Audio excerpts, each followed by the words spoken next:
আমরা ভারতের ছাত্র ফেডারেশন, আমাদের সংগঠনের প্রাক্তন রাজ্য কমিটির সদস্য কমরেড অরুণ দেব, তার আজকে 37তম শহীদান দিবস।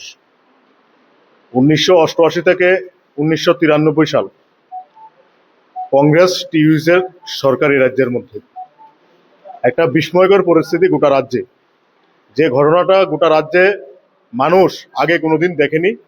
তৎকালীন সময় এই রাজ্যে এই একটা বিস্ময়কর পরিস্থিতি ঘটেছিল। খুন, সন্ত্রাস, রাহাজানি, ধর্ষণ, ক্যাম্পাসগুলিকে রক্তাক্ত করা, কলেজগুলিতে সন্ত্রাসের ল্যাবরেটরি তৈরি করা, এগুলি তৎকালীন সময়ের সরকারের গুন্ডা বাহিনীর নিত্যদিনের ঘটনা ছিল। এবং তার সাথে ছিলেন এই রাজ্যের প্রান্তিক এলাকার মানুষ চরম দারিদ্রতার মধ্যে ভুগছেন। জাতি উপজাতি সকলকে একত্রিত করে এই দারিদ্রতা বিরুদ্ধে লড়াই করবার নাম কমরেড অরুণ দেব। জাতি উপজাতি সকল অংশের মানুষের কাছের মানুষ ছিলেন কমরেড অরুণ দেব। আজকের দিনেই 1990 সালের আজকের দিনে গোটা রাজ্যে স্বশাসিত জেলা পরিষদ নির্বাচন। কমরেড অরুণ দেব পুলিং বুথের দায়িত্ব পালন করছিলেন। উনি ছিলেন আমাদের সংগঠনের রাজ্য কমিটির সদস্য, একজন সাংবাদিক, তার পাশাপাশি আমাদের সংগঠনের মুখপত্র ছাত্র সংবাদের সম্পাদক মণ্ডলীর সদস্য। যখন পুলিং বুথ দায়িত্ব করছিলেন ভারতের কমিউনিস্ট পার্টি মার্ক্সবাদীর হয়ে, আমরা দেখলাম গোটা রাজ্যে সকালবেলা থেকেই কংগ্রেসের ঘাতক বাহিনীরা ভোট লুট করছেন, মানুষের গণতান্ত্রিক অধিকার প্রয়োগ করতে দিচ্ছেন না। যখন এই ঘটনা সিমনার ঈশানপুর ভূতে যখন এই ঘটনা ঘটছিল, কমরেড অরুণ দেব বাধার প্রাচীর হয়ে দাঁড়িয়েছিলেন। কমরেড অরুণ দেবকে সেই সময়ের ঘাতক বাহিনীরা বাধার প্রাচীর হয়ে দাঁড়ানোর ফলে তাকে কুপিয়ে হত্যা করেছেন এবং মারাত্মকভাবে কুপানো এবং বস্তায় বন্দি করে তাকে ভূত থেকে নিয়ে গেছেন। তার মা এবং তার অন্তঃসত্ত্বা স্ত্রী কমরেড অরুণ দেবের একটা হাতের কবজি দেখে তাকে শনাক্ত করলেন যে এ আমাদের অরুণ। আমরা মনে করি কমরেড অরুণকে হত্যা করা হয়েছে, কিন্তু কমরেড অরুণের আদর্শকে হত্যা করা হয়নি। গোটা রাজ্যে বর্তমান সময়ে আজকে যারা বিজেপি, তৎকালীন সময় তারা ছিলেন কংগ্রেস। তাদের মুখোশটা এক, পোশাকটা আলাদা। সেই সময়ের যারা সন্ত্রাস, খুন, রাজধানী, সিন্ডিকেট রাজ, মাফিয়া রাজ যারা করেছিলেন তারাই আজকের দিনের বিজেপি।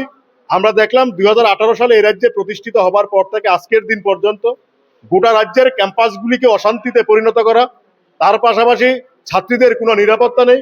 গোটা রাজ্যে ছাত্রীদের উপর চরম বর্বরতা নামানো এবং কলেজগুলির মধ্যে এবিপি নামক গুন্ডা বাহিনী দ্বারা ছাত্রদের প্রতিদিন হেনস্থা করা এবং অধ্যাপক অধ্যাপিকারা তারা প্রতিদিন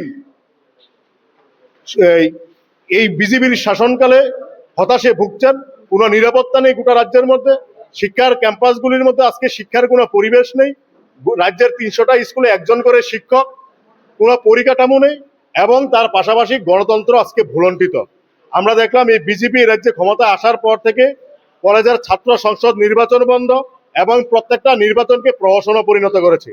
সেই জায়গায় কমরেড অরুণ দেব গণতন্ত্রকে রক্ষা করতে গিয়ে যেভাবে খুন হয়েছেন, আমরা মনে করি এই সময়েও কমরেড অরুণ দেবের আদর্শকে পাথেয় করেই এই রাজ্যের গণতন্ত্র পুনরুদ্ধার আমরা করব। আগামী দিনে এই রাজ্যের মানুষের কাছে আমরা নতুন গণতন্ত্রের আমরা উপহার দেব। তার পাশাপাশি এই আজকের দিনটাকে আমরা স্মরণ করছি, স্মরণে মরণে অম্লান কমরেড অরুণ, এই স্লোগানকে সামনে রেখে গোটা রাজ্যের প্রত্যেকটা জায়গায় আমরা আলোচনা সভা, রক্তদান শিবির আমরা অনুষ্ঠিত করছি। সেই মোতাবেক এসএফআই সদর বিভাগীয় কমিটি রক্তদান শিবিরের আয়োজন করেছেন এবং খুব উৎসাহ উদ্দীপনার মধ্য দিয়ে এই রক্তদান শিবির অনুষ্ঠিত হচ্ছে। কারণ আমরা এসএফআই এই লড়াই আন্দোলনের পাশাপাশি আমরাই সমাজ বদলের ডাক দিই, আমরা দিন বদলের ডাক আমরাই দিই। কমরেড অরুণরা যে দিন বদলের ডাক দিয়ে গেছেন, আমরা মনে করি গোটা রাজ্যের প্রত্যেকটা হাসপাতালগুলিতে আজকে রক্তের তীব্র সংকট, শিশু থেকে বৃদ্ধ কেউ আজকে সুরক্ষিত না। প্রত্যেকটা স্বাস্থ্য কেন্দ্রে আজকে রক্তের চরম সংকটে পরিণত হয়েছে। আমরা যেহেতু সমাজের প্রতি দায়বদ্ধ, আমরা মানুষের প্রতি দায়বদ্ধ, সেটাকে সামনে রেখে কমরেড অরুণ দেবকে গোটা রাজ্যের মধ্যে আবার স্মরণ করবার জন্য আমরা সেই রক্তদান শিবির আয়োজন করেছি। ইতিমধ্যে প্রায় 10 থেকে 12 জন ইতিমধ্যে রক্তদান শিবিরে অংশগ্রহণ করেছে এবং এই সংখ্যা কোঠা আগামী দিনে আরো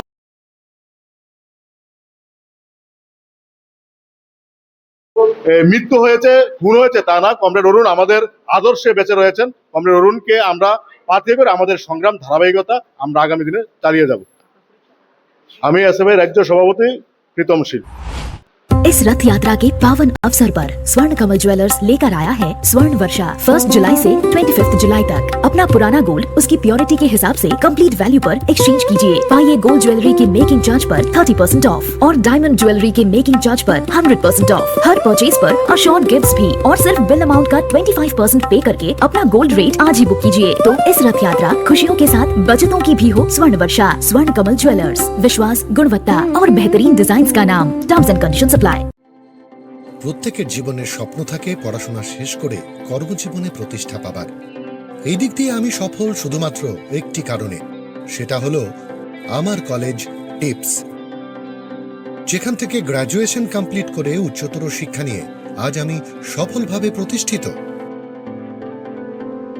টিপসে পড়াশোনা ছাড়াও নিজেদের কেরিয়ারে কিভাবে অনেক বেশি মাত্রায় সুযোগ পাওয়া যায় তার সবকিছুই হাতে কলমে শেখানো হয়।